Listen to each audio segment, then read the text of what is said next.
अगर आपके भी एएफएम के मॉक टेस्ट में मार्क्स नहीं आ रहे हैं, प्लस या फिर आपने मॉक टेस्ट दिया ही नहीं है, और आपको ये सुनने में आ रहा होगा कि September 25 का पेपर एएफएम का हार्ड आ सकता है क्योंकि पिछली बार ऑडिट का पेपर हार्ड आया है, तो देखो, हार्ड और इजी का तो अपन कुछ कर नहीं सकते। आपने जो अभी तक पढ़ा है उसको आपको कैसे बेस्ट डिलीवर करके आना है, ये इस वीडियो में एकदम क्विक वे में मैं आपको बता सकता हूँ। तो मैंने देखो एएफएम में 65 मार्क्स स्कोर करे हैं, और मैंने फॉरेक्स छोड़ा था, मैंने मेरी थ्योरी पे वर्क करा था, और साथ ही में कुछ चैप्टर्स जो बड़े बड़े होते हैं उनमें मैंने कुछ कुछ क्वेश्चन स्किप करे थे, बट मैंने कॉन्सेप्ट्स पे ध्यान दिया, उसको अच्छे से डिलीवर करा, और एंड तक उसी चीज को फॉलो करा, तो मेरी एग्जामेशन आ गई। तो मैं आपको इस वीडियो में वो चीज बता सकता हूँ कि कुछ नया तो आप कर नहीं सकते, आपको भी पता है, मुझे भी पता है, बट आपने जो अभी तक पढ़ रखा है उसको आप बेस्ट कैसे दे सकते हो ताकि आपके मार्क्स डिडक्ट ना हो, या आपसे छोटी छोटी गलतियां जो हो जाती है वो ना हो, उसके लिए आप और क्या कर सकते हो। तो ये वीडियो देख लो, आपको पूरा समझ आ जाएगा कि कैसे क्या प्रेजेंट करना रहता है।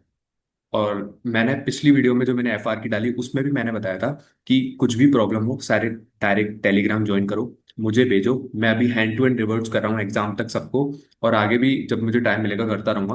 बट आपको भी कुछ प्रॉब्लम आ रही है तो सीधा टेलीग्राम पे जाओ और मुझे बताओ। और वहाँ पे ऑलरेडी 600 प्लस लोग हैं जो पूछ रहे हैं, कर रहे हैं, ऐसे ही आपके लिए भी एकदम फ्री में हेल्प हो जाएगी आपकी और मजा आ जाएगा। अब सबसे बात करते हैं कि मैंने क्या किया था, तो देखो, सबसे इंपॉर्टेंट चैप्टर्स बता देता हूँ आपको। 5 थ्योरी के चैप्टर्स कर लो। पहला तो आपका फिनेंशियल पॉलिसी वाला, दूसरा सिक्योरिटाइजेशन, तीसरा स्टार्टअप फाइनेंस, चौथा रिस्क मैनेजमेंट, और पांचवा जो एक सिक्योरिटी एनालिसिस वाला। इन केस आईसीआई इसके अलावा भी कोई थ्योरी का टॉपिक पूछ लेता है तो बस देखो, वो लक फैक्टर की बात होगी, वो बस कुछ अजीब सा करना चाह रहा है इसलिए वो पूछ रहा है, बट उसको भी कैसे अटेम्प्ट करना है वो भी मैं बताता हूँ। अब आपने 12 मार्क्स की थ्योरी आपके पास आ गई, अब आपके पास 4 मार्क्स का क्वेश्चन आया। जैसे मेरा एक एग्जांपल देता हूँ, मेरे को है ना रिस्क मैनेजमेंट से एक थ्योरी का क्वेश्चन आया था, उसमें मेरे 4 में से अराउंड 3 साढ़े 3, नहीं 4 में से 4 मार्क्स हैं। तो वो कैसे आए थे मैं बताता हूँ।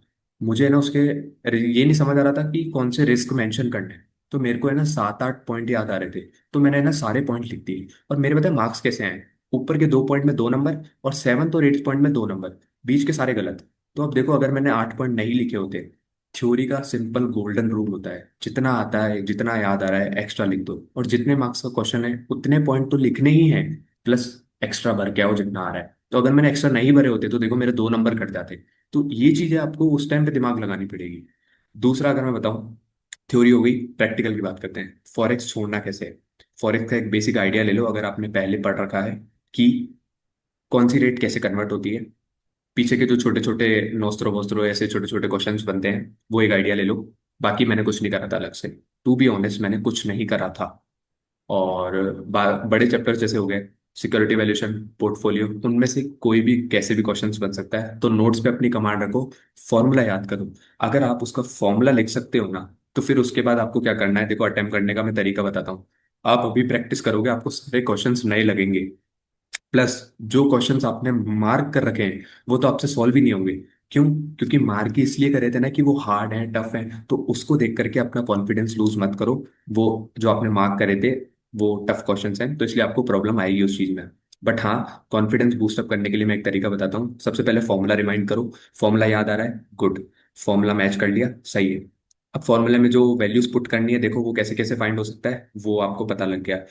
उसके बाद आपको क्वेश्चंस को समझना है अच्छे से, और बस प्रेजेंट करके आना है उस फॉर्मूले के हिसाब से। आपके मार्क्स, आपको स्टेप मार्किंग तो डेफिनेटली मिलेगी, भले आपका फाइनल आंसर गलत हो जाए। ऐसे करके एएफएम का पेपर अटेम्प्ट करना होता है। प्लस एमसीक्यूज का क्या करें, देखो एमसीक्यूज का कैसे भी आ सकते हैं, कुछ भी आ सकता है। तो देखो, जो चैप्टर्स आपने अच्छे से पढ़ रखे हैं ना, उन पे ही अपनी ग्रिप बनाओ, और उसी के बेस पे आपके एमसीक्यू सॉल्व होंगे। 30 नंबर एमसीक्यू में किसको लाने हैं? जिसको पास होना है ना, वो 16 नंबर लाके भी पास हो सकता है एमसीक्यू में, प्लस एग्जामेशन भी ला सकता है। देखो मेरे 16 नंबर है, 16 नंबर में मेरी एग्जामेशन आई है, तो पास तो आराम से हो सकते हैं।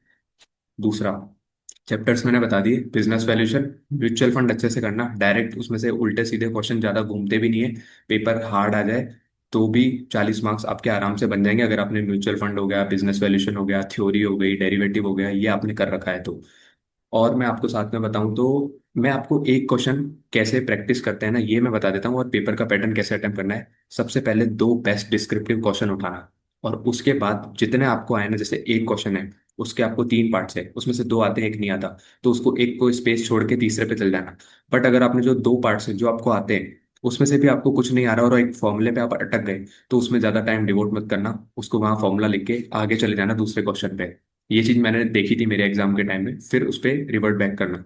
और आपको ऑनेस्टली बताऊं, जो लास्ट के 1.5 डेज थे ना, मैं उसमें पढ़ाई ही नहीं कर पाया था, बिकॉज मेरे एफआर में एक मैं गलती कर आया था जो मुझे दिमाग में हिट कर रही थी बार बार, जिस वजह से मैं मेरी पढ़ाई नहीं कर पाया था 1.5 डेज में। स्टिल मेरे को कॉन्फिडेंस था, मेरे को मेरे दोस्त ने बोला कि तूने पहले पढ़ाई कर रखी है तो वही तुझे डिलीवर करना है। तो अभी आपसे अगर पढ़ाई ज़्यादा नहीं भी हो पा रही है, ये याद करो कि आपने पहले अपना बेस्ट ट्राई कर रखा है। और अगर पहले कुछ गलती कर रखी है तो उस चीज़ों को एक्सेप्ट करो, उस चीज़ का बर्डन मेन एग्जाम्स पर मत जाने दो, जिससे आपको जो आता है वो भी आप गलत करके आ जाओ। तो प्लीज ये चीजें ध्यान रखो। ये वीडियो ज्यादा बड़ी हो जाएगी, मैं पूरा एनालिसिस नहीं करके दिखा रहा कॉपी का। मैंने एएफएम का आपको ऊपर ऊपर से पूरा आइडिया दे दिया है। स्पेसिफिक किसी को कुछ पूछना है तो डायरेक्ट मुझे टेलीग्राम पे मैसेज करो, मैं वॉइस नोट में आंसर कर दूंगा, या जो भी है मैं कॉल कर लूंगा, बट डायरेक्टली आप मुझे टेलीग्राम पे बताओ अगर आप सच में चाहते हो कि आपको आपका बेस्ट देना है। और मैं आपको एएफएम का, हाँ ये कि कॉपी में एंट्रीज फिल करना है भाई, ये पहले से प्रैक्टिस करके चले जाना, वहां पर जाने के बाद टाइम ही टाइम खराब होता है और एक्स्ट्रा टाइम मिलता भी नहीं है इसके लिए। 10 मिनट तो इसमें ही लग जाते हैं फालतू में। अब मैं आपको एक क्वेश्चन बता देता हूँ बस। ये देखो, पहला मैंने थ्योरी का क्वेश्चन उठाया, स्टार्टअप फाइनेंस का क्वेश्चन था, इसमें आधा नंबर कटना चाहिए था। एग्जामिनर का मूड अच्छा नहीं होगा, उसने मेरा 1 नंबर काट दिया। ठीक है। फिर एक ये न्यूमेरिकल उठाया मैंने, देखो कुछ नहीं करना, न्यूमेरिकल जो मिल रहा है इधर अमाउंट डाला, इधर आइटम लिखा, बस सिंपल एकदम, बस प्रेजेंटेबल दिखना चाहिए, डिजिट समझ आनी चाहिए, कोई कोमा कोई कुछ नहीं लगा रखा मैंने मेरे फिगर्स के अंदर। लगाओ तो बढ़िया, बट टाइम इतना होता ही नहीं है।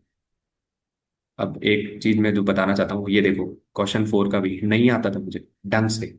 मैंने क्या करा, गिवन डेटा लिखा पहले समझने के लिए, सॉल्यूशन फॉर्मूला फॉर्मूला लगाया, फॉर्मूले को अप्लाई करने की कोशिश करी, सिंपल एकदम बिल्कुल इजी, जैसे पहली बार क्वेश्चन कर रहा हूँ।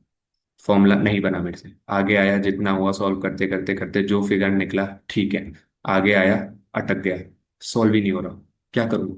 सीधा छोड़ के अगले क्वेश्चंस पे भाग गया। स्पेस देखो छोड़ रखा है ना मैंने, ये देखो, अगले क्वेश्चन पे भाग गया, एंड तक उसको पूरा कर ही नहीं पाया। फिर थ्योरी का क्वेश्चन आया, आप देखो थ्योरी का मैंने कैसे सॉल्व कर रखा है। 4 पॉइंट लिखो, अंदर का कंटेंट जरूर लिख के आना, अगर थ्योरी में नंबर चाहिए तो हेडिंग हेडिंग छोड़ के आओगे, कीवर्ड लिख के आओगे, नंबर नहीं मिलेंगे।